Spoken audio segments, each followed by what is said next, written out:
There's quite a bit that's changing in the Arctic, and one of our challenges as researchers is understanding what the effects of those changes are.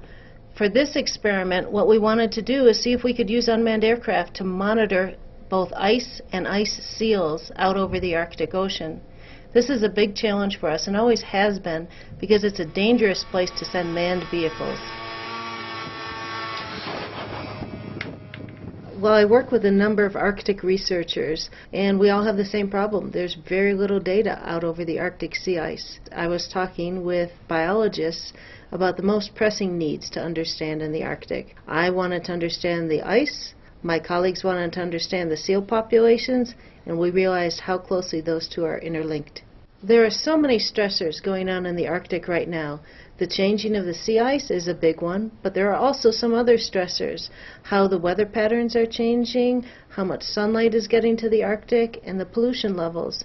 Unless we look at how many seals are up there and how their populations are changing, we really can't estimate what's going on with them.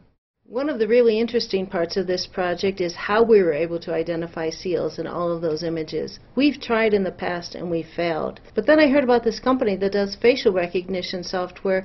If they're able to tell faces out of the crowd and identify who is who, I thought they might be able to use that expertise with our problem up in the Arctic.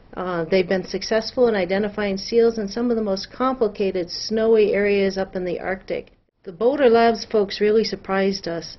Without their expertise, we wouldn't have had such success.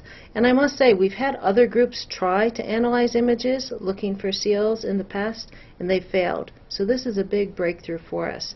There are so many unanswered questions up in the Arctic, and they're unanswered because we don't have the data.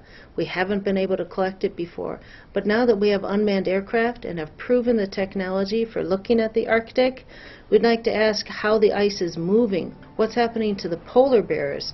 We have so many questions that we're excited to address now that we realize we can do it.